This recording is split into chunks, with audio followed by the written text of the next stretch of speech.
Assalamualaikum warahmatullahi wabarakatuh. Yang terhormat Bapak Ibu dosen penguji uji kinerja PPG dalam jabatan periode 2 tahun 2024. Perkenalkan, saya Sambas, mahasiswa PPG dalam jabatan di LPTK Universitas Negeri Semarang. Saat ini saya mengajar di SMK Kesehatan Bakti Kencana Subang. Pada hari ini, Senin, tanggal 4 Maret 2024, saya akan melaksanakan praktek pembelajaran guna untuk tugas uji kinerja PPG dalam jabatan. Selamat menyaksikan.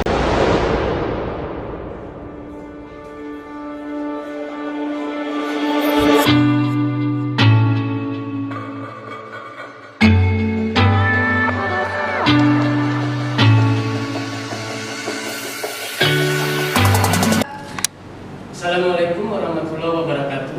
Waalaikumsalam warahmatullahi wabarakatuh. Baik ya, sebelum kita memulai kegiatan pembelajaran kita hari ini, alangkah lebih baiknya kita berdoa terlebih dahulu ya. Berdoa sesuai dengan agama dan kepercayaannya masing-masing. Persilakan.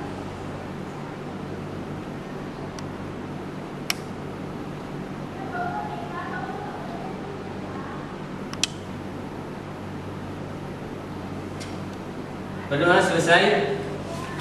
Hadir semua? Hadir. Bentar ya.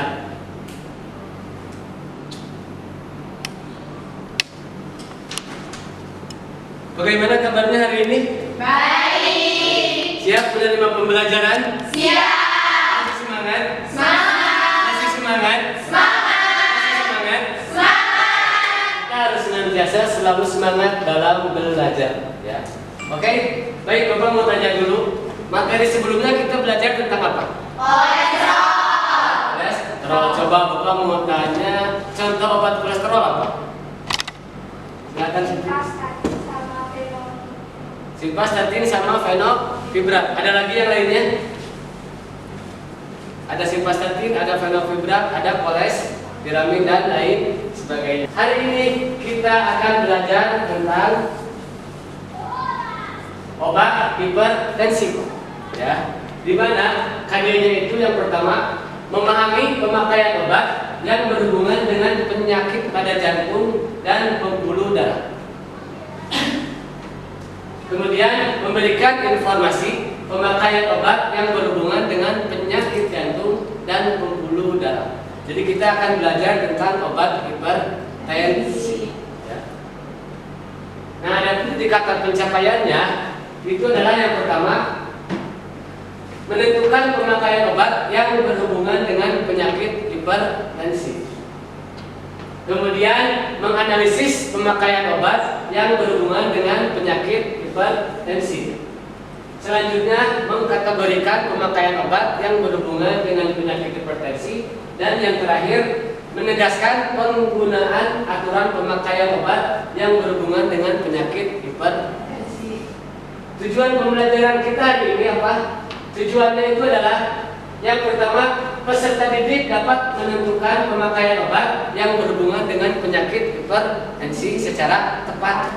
Kemudian yang kedua, peserta didik dapat menganalisis pemakaian obat yang berhubungan dengan penyakit hipertensi secara tepat.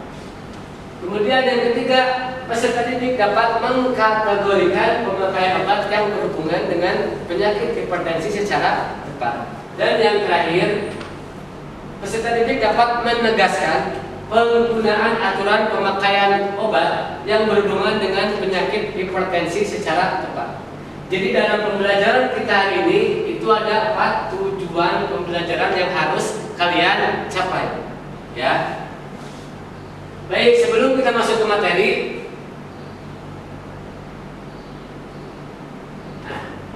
apa itu hipertensi? Silakan Pak. Darah tinggi, Pak. Darah tinggi. Oke, sebut darah tinggi. Berapa tekanan darah tinggi itu atau berapa sih tekanan darah seseorang itu dikatakan hipertensi? Di atas 140 bukan, Pak?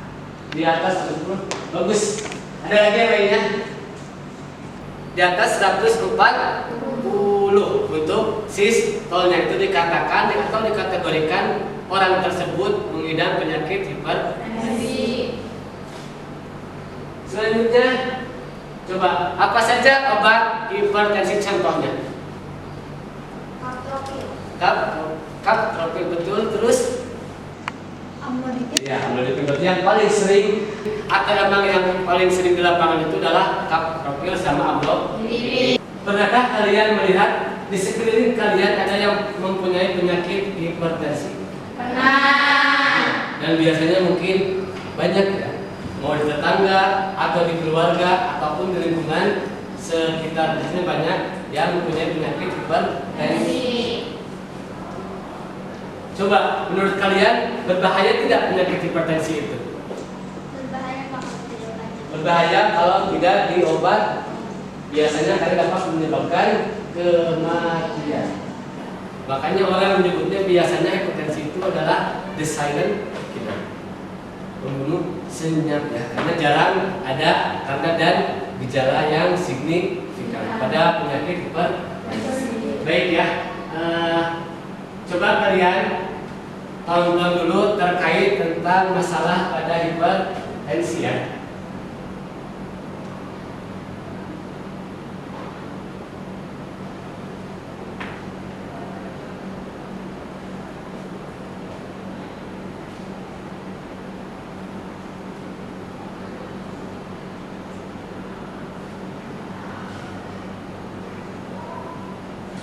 Dalam data prevalensi penyebab kematian di Indonesia akibat penyakit tidak menular, penyakit hipertensi menempati posisi teratas dalam kurva data. Berikut adalah data perbandingan yang dilansir dari laporan riset kesehatan dasar Kemenkes tahun 2013 dan 2018.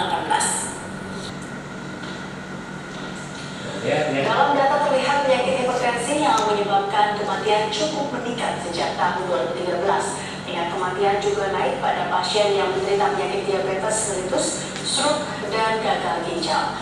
Data ini menjadi rujukan yang menggambarkan masih tingginya kematian pasien yang diakibatkan penyakit tidak menular.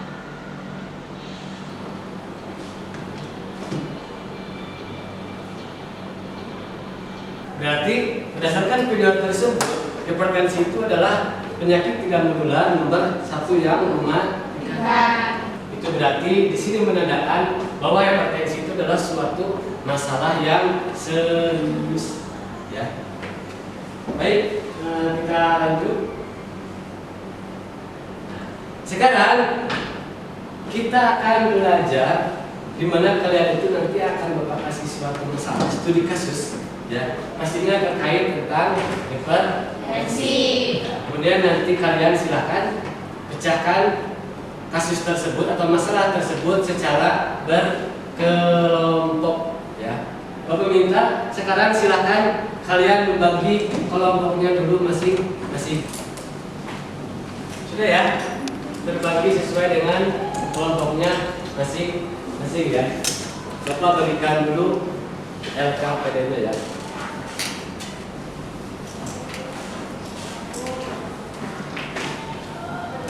Silahkan kalian tentukan siapa yang mau jadi ketuanya, kemudian siapa nanti yang mau sekretarisnya. Intinya bagi-bagi tugas ya. Jadi biar mengerjakannya itu nanti barengan, tidak masing-masing. Bapak minta kekompakannya kalian ketika diskusi ya.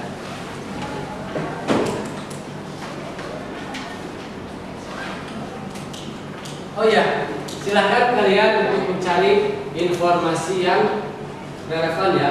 Boleh kalian mau dari pakai, boleh juga pakai jurnal, atau juga boleh pakai modul ajar yang sudah Bapak share sama kalian. Terserah kalian ya, mau gunakan referensi yang mana untuk menyelesaikan studi kasus pada LKPD ya.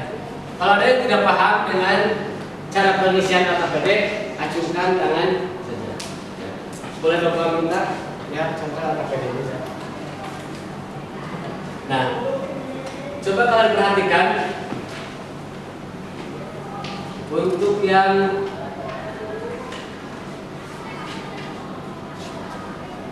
tugas 3 itu kalian hanya menggunakan arah panah saja.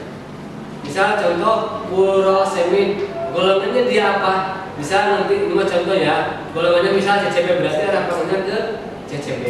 Misal golongan itu adalah beta blocker, berarti arah panah ke beta. Ini hanya menggunakan arah panah. Ya. Kemudian yang lainnya untuk kelompok 1 berarti pakai studi kasus yang studi kasus. Kelompok 2 pakai studi kasus. Kelompok 3 mengerjakan studi kasus. Nanti jangan lupa di presentasi. Ya, oke. Silakan langsung mulai berdiskusi ya. Kalian pakai yang referensinya. Ya. Silakan langsung aja dipakai, ini kan udah buat di sini kan ada ya golongan apa ada seperti terus ada golongan C ya. Silakan kalian nanti cari, boleh pakai yang di buku ini bagus buat referensi kalian kan ya. Silakan banyak kan untuk disampaikan. Silakan kalian kerjakan, kemudian peneliti pakai referensi yang disukai. Ya, jadi jangan hanya sebatas ini saya mau tahu ini. Silakan kalian cari di jurnal ataupun mau pakai Google. Ya, silakan. Lebih bagus jurnal kalau ada. Ya, karena itu udah berdasarkan penelitian. Ya, jadi udah pasti boleh gitu. Silakan nanti langsung dimasukkan ke PowerPoint untuk dipesan. Oh iya, untuk biasa ya, untuk PowerPoint-nya nanti dikirim saja ke ya. Jadi biar nanti kalian tampilkannya di laptop yang Bapak. Ya, jadi biar pakai satu laptop saja. Ya. Oke, silakan.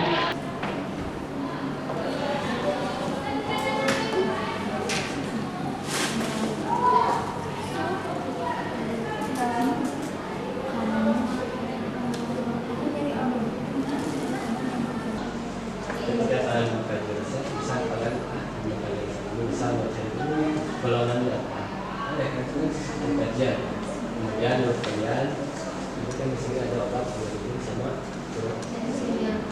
itu bisa kajian apa, itu menjadi obat satu bisa ataupun apapun. Silahkan pakai, mau pakai jurnal, mau pakai ya boleh bebas.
Misal kamu bertanya apa ini, saya nggak usah bertanya satu jawab. Yang penting misalnya saya menjawab pertanyaan tadi. Ya.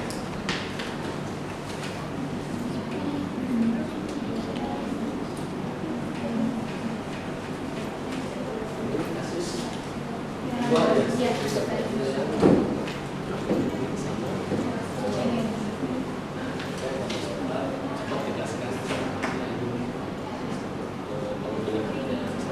Sesuai dengan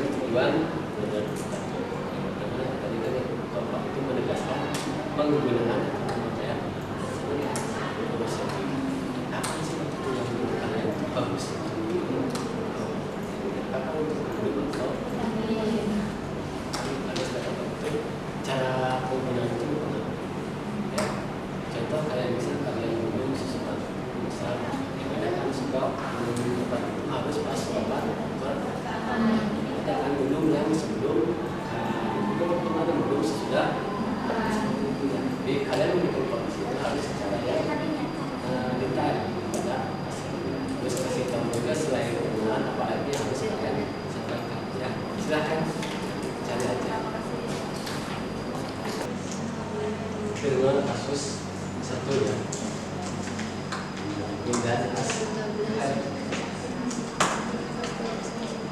kalian kelas berapa apa isinya? Berapa isinya? Jadi BKM apa isinya? Sekalian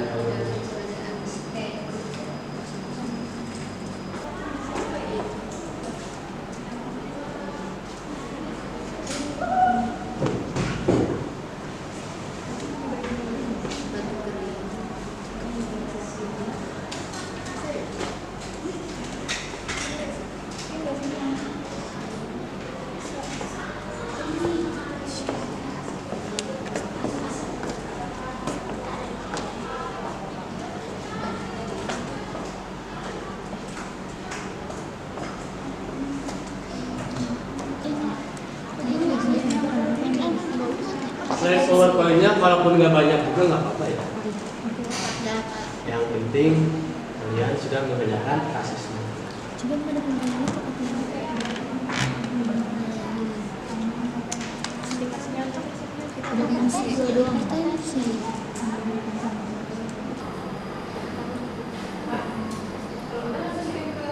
Ya, kalau yang sudah langsung kirimkan ke langsung ya.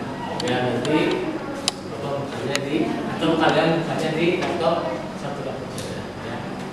Silakan langsung dikirim ke WA. Ya. Sip, kelompok 2 sudah? Sudah. Oke. Berarti silakan dikirim semuanya. Sudah ya. Boleh.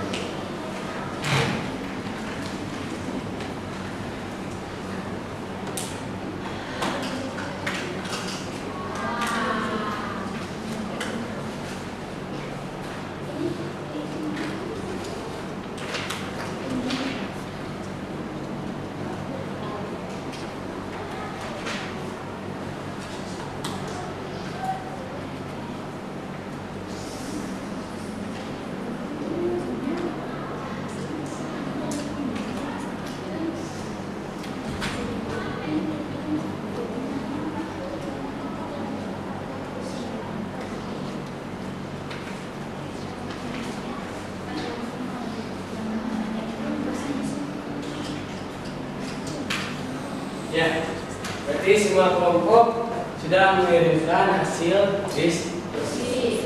Selanjutnya adalah presentasi kelompok. Ya, jadi masing-masing kelompok nanti mempresentasikan hasil diskusi terkait kasus yang sudah Bapak berikan.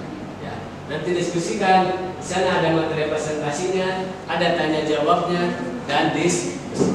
Kalau ada yang bertanya, berarti kalian nanti harus bisa menjawab. Karena itu menjadi penilaian, ya. Oke, silakan kelompok 1 maju ke depan ya. Kita akan mendengarkan hasil diskusi dari kelompok 1. Silakan kelompok 1 untuk langsung mulai diskusinya ya.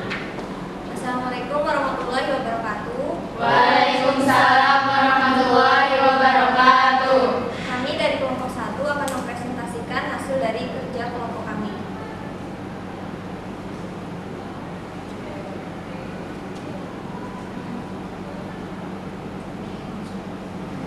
Yang pertama itu Bapak Anto umur 65 tahun datang ke klinik mengeluh pusing dan jantung terasa berdebar. Hasil pemeriksaan tekanan darah pasien 155/87 mHg. Dokter mendiagnosa Bapak Anto menderita hipertensi dan memberikan resep sebagai berikut.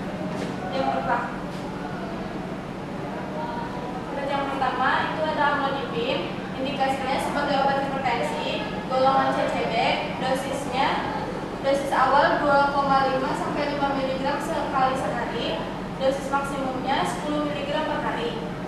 Untuk efek sampingnya yaitu sakit kepala. Berdasarkan resep yang diterima pasien, amlodipin digunakan untuk menurunkan tekanan darah, sedangkan Agilet digunakan sebagai anti nyeri. Pemberian informasi obat yaitu amlodipin diminum sehari 1 kali 1 tablet dan waktu minumnya pada malam hari untuk mensiasati efek samping sakit kepala. karena jika diberikan pagi hari khawatir mengganggu aktivitas pasien. Lalu untuk aspirat diminum sehari 1 kali untuk mengatasi sakit kepala karena efek samping dari obat amlodipin. Terima kasih, cukup sekian. Apakah yang lain ada yang mau bertanya? Silakan kalau kelompok yang lain ada yang mau bertanya. Ya, silakan. Boleh tidak mengkonsumsi amlodipin pada pasien gagal? Boleh juga amlodipin pakai untuk gagal. Ya.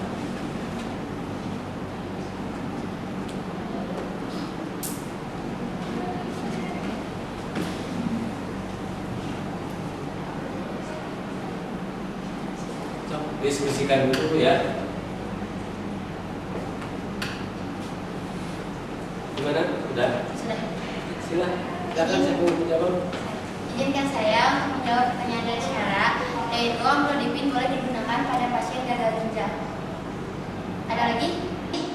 Ada obat hipertensi yang nggak boleh dikonsumsi pada pasien gagal ginjal? Ada tidak obat hipertensi yang tidak boleh digunakan pada gagal? Berarti kalau amlodipin boleh. Menurut kelompok.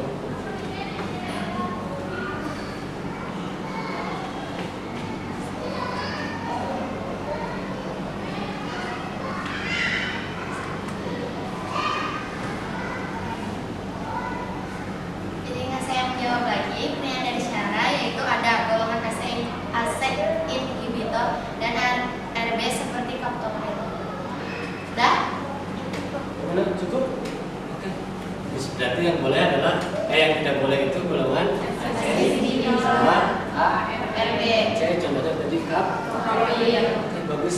Silakan. Yang lainnya ada lagi? Ada lagi? Ada. Cukup. Mungkin cukup sekian dari kelompok kami. Wassalamualaikum warahmatullahi wabarakatuh. Waalaikumsalam warahmatullahi wabarakatuh. Assalamualaikum warahmatullahi wabarakatuh. Waalaikumsalam warahmatullahi wabarakatuh. Perkenalkan, kami dari kelompok 2 akan mempresentasikan hasil diskusi kami.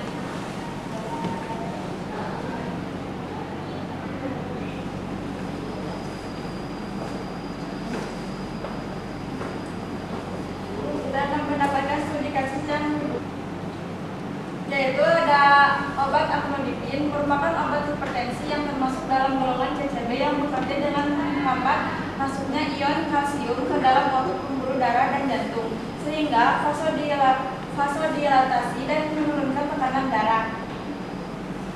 Berdasarkan analisis kelompok kami, pemberian 2 obat hipertensi bertujuan untuk menurunkan tekanan darah lebih cepat karena tekanan darah pasien sudah masuk dalam hipertensi derajat 2. Memberikan informasi obat yang jelas kepada pasien. Amlodipin diminum sehari 1 kali 1 tablet pada malam hari karena pemberian pada waktu malam hari lebih efektif menurunkan tekanan darah, sistol dan diastol. Baik, apakah ada yang mau bertanya atau menambahkan? Silakan teman-temannya ada yang mau bertanya atau menanggapi hasil dari diskusi kelompok. Silakan Siti. Kenapa furosemid diminum di pagi hari? Baik, Kenapa? pertanyaannya ditampung dulu ya. Furosemid diminum pagi hari. Oke, silakan. Ada yang mau bertanya lagi atau menambahkan? Berapa dosis maksimum dari furosemid? Dosis maksimum dari furosemid. Ada yang mau bertanya lagi? Baik, izin menjawab pertanyaan dari sini. Kenapa obat furosemid diminum pada pagi hari? Karena penggunaan obat furosemid dapat menyebabkan pasien akan sering buang air, sehingga kalau diminumnya malam hari takut nanti mengganggu jam tidur pasien. Bagaimana? Cukup? Ingin menjawab yang sulis. Tadi sulis tanya berapa dosis ya. Jawabannya untuk dosis furosemid itu 80 mg per hari. Bagaimana? Cukup? Oke, yang lainnya ada lagi? Cukup? Kalau kelompok 2 ada yang bertanya atau menanggapi? Baik, mungkin segitu saja penjelasan dari kelompok kami. Wassalamualaikum warahmatullahi wabarakatuh. Waalaikumsalam warahmatullahi wabarakatuh. Waalaikumsalam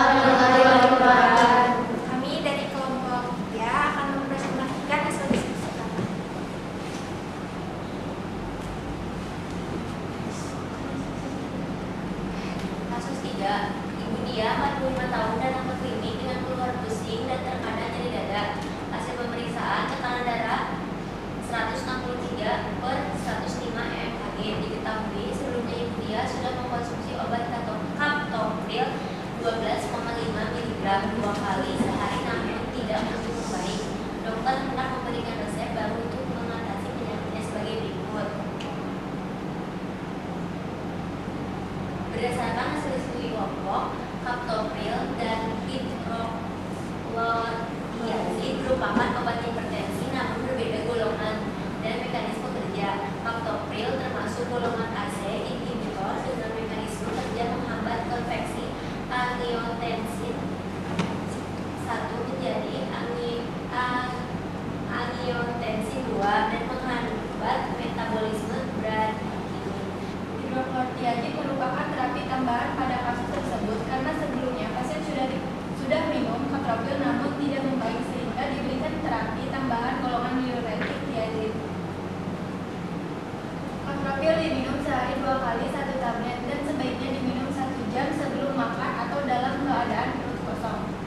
Menyampaikan efek samping kaptopril yaitu batuk kering, sehingga ketika pasien mengalami batuk kering, pasien sudah tahu kalau itu merupakan efek samping dari obat tersebut.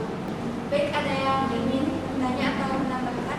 Silakan kelompok lain ada yang mau bertanya atau menanggapi hasil diskusi teman-temannya ya. Silakan. Apakah ada obat tambahan lain selain obat HCT? Baik, terima kasih Bapak. Saya akan menunggu ada yang mau bertanya lagi. Kenapa kaptopril harus diminum pada saat perut kosong? Sebentar ya. Boleh langsung diskusi.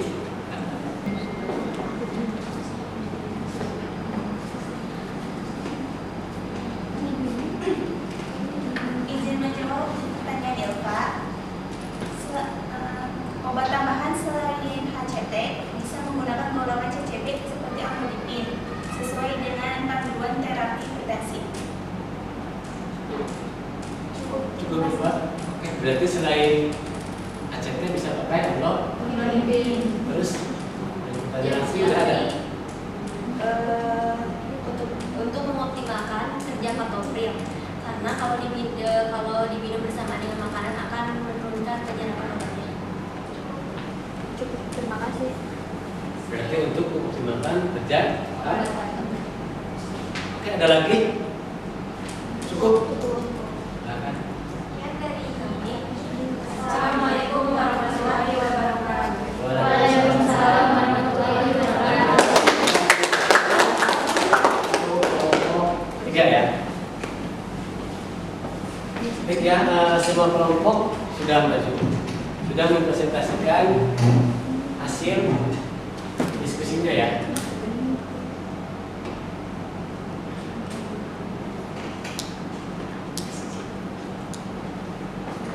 Kita evaluasi terkait hasil atau diskusi tadi yang sudah kalian presentasikan. Yang pertama Bapak berikan evaluasi itu dari kelompok 1. Ya. Di sana tadi kelompok 1 itu dapatnya amlodipin sama amlodipin itu sebagai golongan CCB dan untuk hipertensi. Kemudian askilet tadi kelompok 1 menyebutkan dia itu golongan NSAID dan indikasinya untuk anti. Ya. Gini ya, sebenarnya tujuan dokter memberikan aspilet di situ, dia bukan untuk menanggulangi efek samping dari amlodipin. Ya. Sebetulnya tujuan pemberian aspilet di sana itu adalah untuk mengencerkan darah, sehingga kerja jantungnya itu tidak terlalu berat. Ya. Kemudian untuk kelompok 2 tadi itu amlodipin sama furosemid. Tadi ada yang bertanya ya, kenapa diminumnya harus kenapa diminum pagi? Karena jawaban dari dokter sudah sangat, karena dikhawatirkan mengganggu pola tidur dari pasien. Karena biasanya ketika pasien kalau sudah meminum furosemid itu biasanya suka buang air.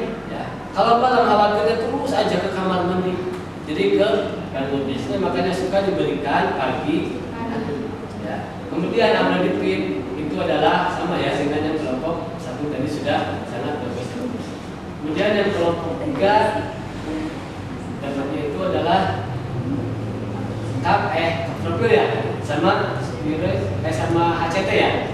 Tadi bertanya, obat tambahan yang dapat digunakan selain HCT apa?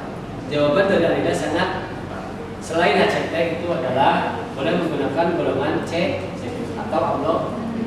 Karena mungkin hasil diskusi kelompok 3 mungkin tadi karena udah minum kapropil sehingga diperlukan penambahan karena pasien tidak kunjung membaik dengan kapropil saja.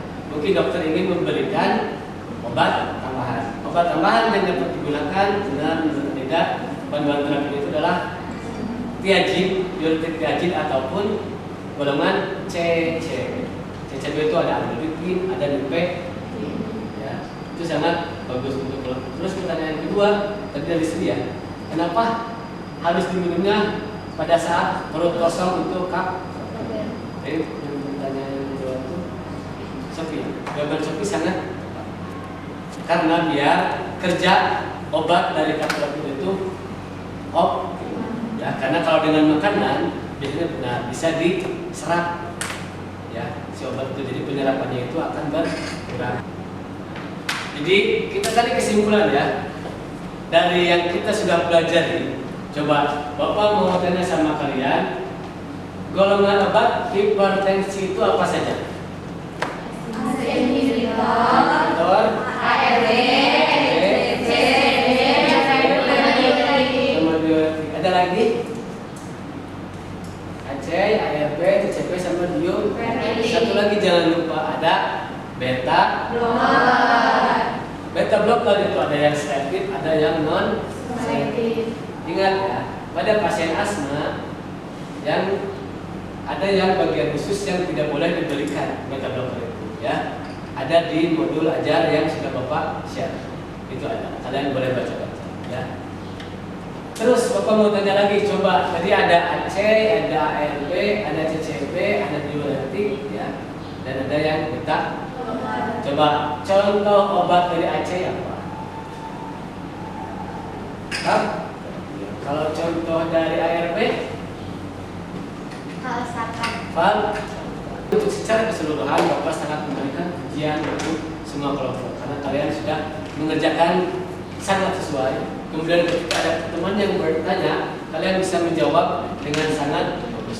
Ya, kita beri tepuk tangan. Baik ya.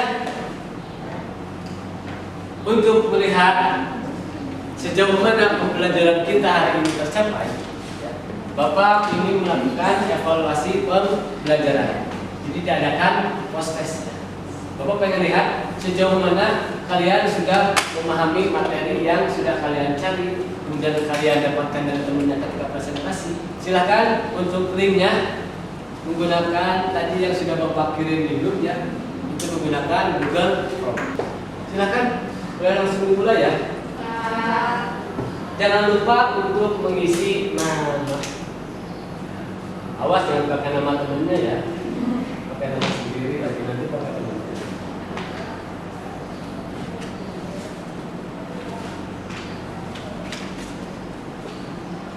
Jangan saling mencontek ya, percaya sama diri sendiri.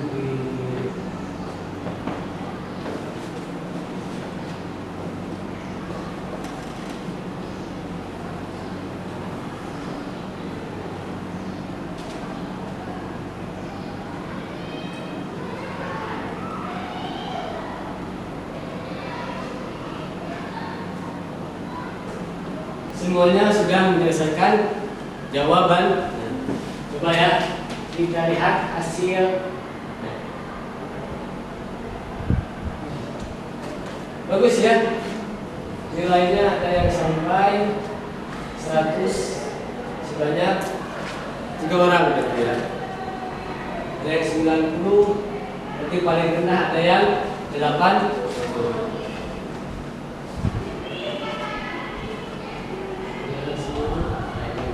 Coba kita lihat, seorang pasien perempuan berusia 40 tahun mendapatkan resep yang berisi diuretik yang terjadi tubulus distal dengan menghambat reabsorpsi natrium dan sering digunakan untuk terapi hipertensi dan gagal Jantung. obat epinoxid apa?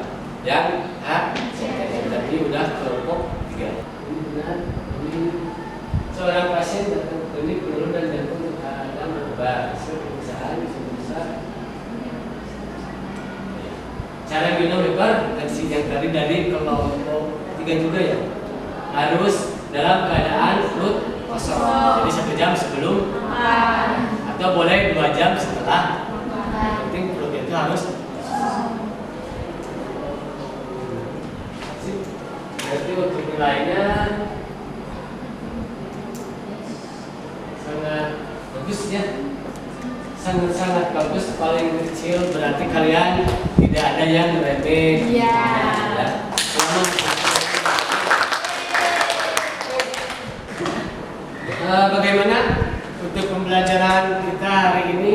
Menurut kalian bermanfaat tidak materi yang kita pelajari hari ini? Pastinya ya. Kemudian senang nggak kalian belajar dengan metode kayak diskusi dan dikasih kasus seperti ini? Senang. Berarti kita sudah membahas tentang obat hipertensi, sebelumnya tentang kolesterol, kemudian sekarang hipertensi. Pertemuan berikutnya kita akan coba belajar tentang penyakit dari jantung. Ya, penyakit jantung koroner. Ya, belajar penyakit. Oke. Ada yang mau bertanya dulu? Jadi kalian bisa mulai belajar terlebih dahulu ya tentang penyakit jantung. Ya. Silakan, ada yang mau bertanya sebelum Bapak akhiri? Berarti kalau cukup, terima kasih ya untuk belajarnya kita hari ini. Semoga apa yang kita pelajari hari ini bisa bermanfaat bagi kita semua, khususnya di luar lingkungan. Itu yang paling Bapak inginkan. Kalian bisa berguna dan bermanfaat untuk di luar lingkungan. Baik ya, kalau sudah tidak ada yang mau bertanya, Bapak cukupkan. Sebelum Bapak cukupkan ya, alangkah lebih baiknya kita berdoa terlebih dahulu. Semoga apa yang kita pelajari hari ini bisa kita serap dengan baik, kemudian menjadi ilmu yang bermanfaat dan berkah buat kita. Baik ya, berdoa sesuai dengan agama dan kepercayaannya masing-masing dimulai.